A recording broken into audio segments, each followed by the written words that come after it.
অবশেষে বাবার বাড়িতে মেয়ের জামাইয়ের অনুমতি নিয়ে আব্বা মেয়ে এবং নাতি নাতনিকে বাড়িতে নিয়ে আসলো।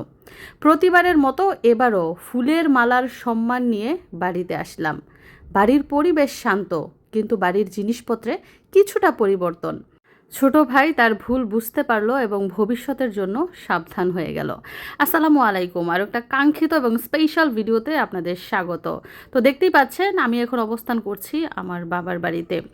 বাড়ির পরিবেশ অনেকটাই নীরব এবং শান্ত, কারণ বাড়ির মানুষগুলো এখন অনেক ভদ্র হয়ে গেছে। যাই হোক, চলুন আগে দেখে নেই বাড়িতে কি পরিবর্তন হয়েছে। এই যে দেখুন, এটা হচ্ছে আমাদের বাড়ির নিচতলার ড্রয়িং রুম, মানে হল রুম। এইখানে আপনারা গতবার কি দেখেছেন? গতবার দেখেছেন এইখানে আলমারি ছিল, ওয়ারড্রপ ছিল, সোফা আর ডাইনিং টেবিল ছিল। তো এগুলো দেখে অনেকে অনেক মতামত প্রকাশ করেছেন যে ড্রয়িং রুমের মধ্যে কেন এগুলো থাকবে। তো এখন দেখেছেন সব কিছু জায়গা মতোই সেট করা হয়েছে। তো এইখানে যে ওয়ারড্রপ এবং আলমারি ছিল সেগুলো নেওয়া হয়েছে আমার ভাইয়ের রুমে, মানে আমার ভাইকে উপহার দেওয়া হয়েছে। এবং আমার ভাইয়ের রুমে আগে যেই ওয়াল সুকেস মানে কেবিনেটটা দেওয়া হয়েছিল সেটা এইখানে এনে রাখা হয়েছে। তো কথা হচ্ছে, আমার ভাই যদি অবাধ্য না হতো, সে যদি তার মা বাবা এবং বোনের সাথে ভালো সম্পর্ক রাখতো, সে যদি সবার কথা শুনে চলতো, তাহলে কিন্তু সে আরও অনেক কিছু পেত। সে নিজের পায়ে নিজে কুড়াল মেরেছে, অনেক কিছু থেকে বঞ্চিত হয়েছে। আমার ভাইয়ের একটা জিনিস মনে রাখা উচিত ছিল যে মা বাবা বোন তার কাছ থেকে কখনোই কিছু চাওয়ার আশা করে না, সব সময় দেওয়ার আশা করে। তো সেই মতোই তাকে চলার উচিত ছিল, এবং ভবিষ্যতে সে যদি আবার এমন ভুল করে তাহলে এর প্রতিদান হয়তো বা তার কর্মের ফল অনুযায়ী পেতে পারে। যাই হোক, আমার ভাই যদি কারো কুবুদ্ধি শুনে এই ভুলগুলো করে থাকে তাহলে সে কখনো শুধরাবে না। আর যদি কোনো কবিরাজির মাধ্যমে, কোনো ব্ল্যাক ম্যাজিকের মাধ্যমে সেগুলো করে থাকে কিংবা তাকে দিয়ে করানো হয়, তাহলে সে ভালো হয়ে যাবে এবং শুধরে যাবে, এটা আমি শিওর। কারণ কালো জাদু বা তাবিজ কবজ কখনো আল্লাহর শক্তি থেকে ক্ষমতাবান না। তাবিজের শক্তি দীর্ঘস্থায়ী না, কিন্তু আল্লাহর শক্তি হচ্ছে দীর্ঘস্থায়ী, যেটা আমি মনে প্রাণে বিশ্বাস করি। এবং আমার আগের ভাইটা আবার আগের জায়গায় ফিরে যাবে, সেটাও আমি বিশ্বাস করি। যাই হোক, এখন ড্রয়িং রুমে বসে আছি এবং ড্রয়িং রুমের অবস্থা তো দেখতেই পাচ্ছেন, সুন্দর করে সাজানো আছে। সোফাটা একদম এক কর্নারে রাখা হয়েছে, এবং এইখানে আপনারা বলেছেন আরও এক সেট সোফা রাখলে আরও ভালো হতো। তো সেটাও পরবর্তীতে বিবেচনা করা হবে, এবং এখানে টিভি থাকলে ভালো হতো, এসি হলে ভালো হতো, জানালার পর্দা হলে ভালো হতো, আরও অনেক কিছু, মানে সাজানোর কোনো শেষ নাই। আপনি যদি আপনার ঘরটাকে মনের মতো করে সাজাতে চান, বিলাসিতারও শেষ নাই, সাজানোরও শেষ নাই।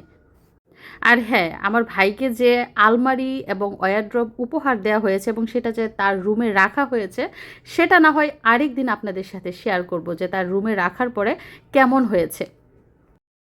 মামা,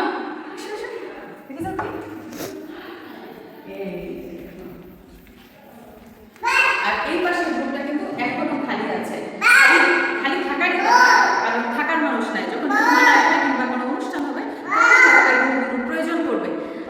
আর ওয়াশরুম কিন্তু একদম কমপ্লিট। আর এই যে এই পাশটায় যে রুম রয়েছে, এই পাশটা রুম কিন্তু ধান চাল আছে। ওয়াশরুম ঠিক আছে, শুধু পানির লাইনটা দেওয়া হয় নাই। তো এখনো কিন্তু মেহমান আপ্যায়ন শুরু হয় নাই। মেহমান যখন আপ্যায়ন করা হবে তখন ইনশাল্লাহ আপনার সব বিশ্রামে আনিশাকে খুঁজতেছে। আমি বলতেছি আনিশা মনে হয় স্কুলে চলে গেছে। আনিশা স্কুলে যায় নাই, বাড়িতেই গেছে। আন্টি আসছে। তো যেটা বলছিলাম, এখনো কিন্তু আমাদের মেহমানদারি শুরু হয় না। যখন শুরু হবে তখন সব কিছু গুজগাছ করা হবে। দেখেন, দুইটা জামাই বাড়ি, দুই জামাই বিদেশ করে, ছেলে বিদেশ করে, আর মেয়েরা তো শ্বশুর বাড়িতে করে থাকে, আবার আমিও তো বিদেশ করে থাকি। তো কি করবো এত কিছু এই করে, বুঝেন না? আর এগুলো তো না যে আমাদের এখন বিয়ে দেওয়া, বিয়ে করানো বাকি আছে, এই জন্য আমধুমাইয়া তাড়াহুড়ো করে সব কিছু ঠিক করতে হবে।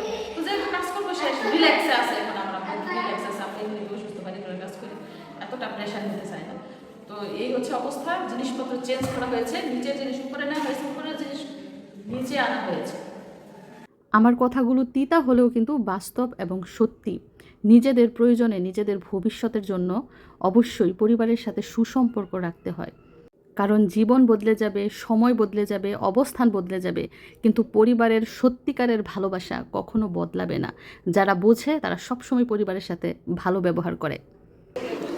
দেখেন এই ঘরটা একদম খালি, কারণ হচ্ছে আমার বোন শামিমা ঘরে নাই, বাড়িতে নাই, এর জন্য পুরো ঘরটা খালি। সে তার শ্বশুর বাড়িতে, মানে এদিকে তাকালেই বুকটা সিপ মারে, আমার বোনটাই নাই, খুব কষ্ট লাগে বোনটার জন্য।